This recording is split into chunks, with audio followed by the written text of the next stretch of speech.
I'm sure you've heard of Skype. It's a free, instant messaging program allowing voice and webcam chat with people the world over. I've been using it to keep track of old friends. We all went off to college a fortnight ago. Last week I was talking to Annie, a girl I used to go to school with. We'd both just moved into our flats, we were both single and the first semester hadn't yet begun, so we found ourselves with plenty of time to chat. Usually, we'd Skype at least once a day.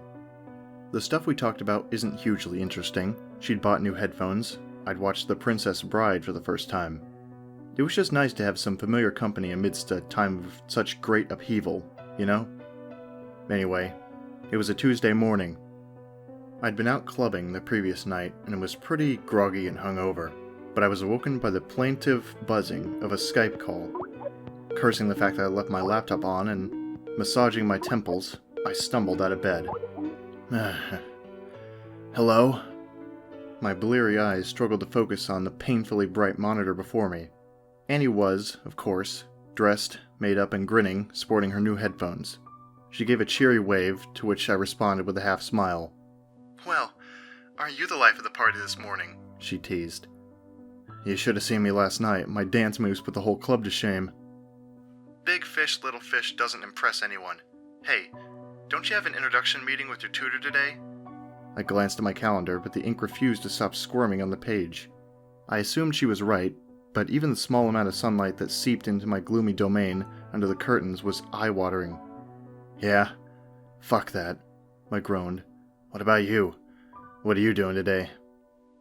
"Hoping to get a call from Erin. She just took off yesterday, during a fire drill. She left a letter on her desk saying that she was going home." "Which one's Erin again?" I asked, half serious. You know how it is. Your friends talk about so many people that they just blur together after a while. Annie made an unimpressed face. "My flatmate? She lives across the corridor from me. She just vanished. I mean, it's only been a day, but we were thinking about calling her parents, just to check up on her." I shrugged. Do it. Better safe than sorry, eh?" Before she could reply, there was the sudden shrieking of an alarm. Annie said something which was drowned out by the noise, and I covered my ears, wincing. What did you say?" I asked. She had to shout directly into the microphone. "I said that's the fire alarm. I'd better go outside or the warden will have a fit and make us do the whole thing again." "What time shall I call back?" I asked, raising my voice as much as my pounding headache would allow. Don't worry. I'll only be gone for like 5 minutes. I'll just leave Skype on." With that, she was gone, pulling the headphones off and placing them on the keyboard. After a few minutes, the alarm cut out. Then the door opened.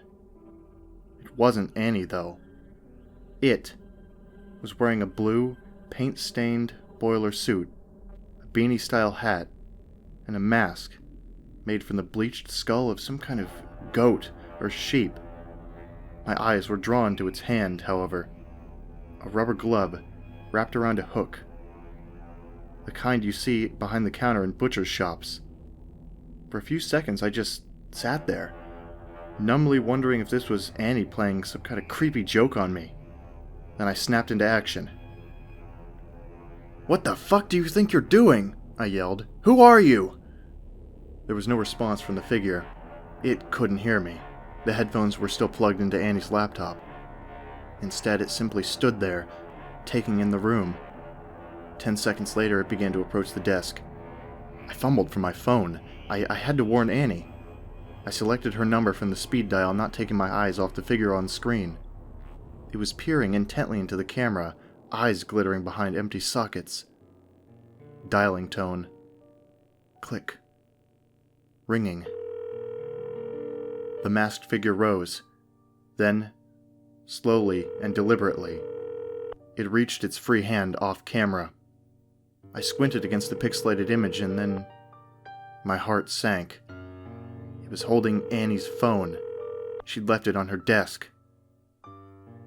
The figure cocked its head to one side, throwing me what I presume was supposed to be a pitying look, before it hit the off button on the mobile and placed it beside her laptop. It reached into its pocket, produced something white, and dropped it atop her keyboard. I only saw it for a second, but it looked like an envelope. It wandered across to her wardrobe, opened the door and climbed inside, stooping to fit. It hesitated as it did so, and it turned to look directly at the webcam. The light caught its teeth, as though it were flashing me a cruel grin. Then it pulled the wardrobe shut. I glanced down at my phone. I had to call the police. There was no question of that, but even as I dialed the first 9, I realized the futility of the gesture. There would be the bother of them finding and contacting the department in Annie's City, 50 miles away. I called anyway. Dialing tone. Click. Ringing. You're through to the emergency services. Which service do you require? Yeah, I need to talk to... I paused, mid-sentence. I had paused because the door had opened and Annie hurried inside. Her hair was wet from the rain, and she smiled as she approached the webcam. I yelled as loud as I could for her to run, and I felt the tears pinching the corners of my eyes. Annie didn't hear me.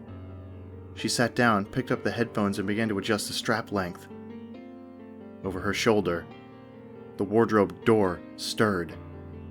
Hello? Sir? Which service do you require? Sir? Sir, are you hurt? Do you need an ambulance? Are you still there? Sir?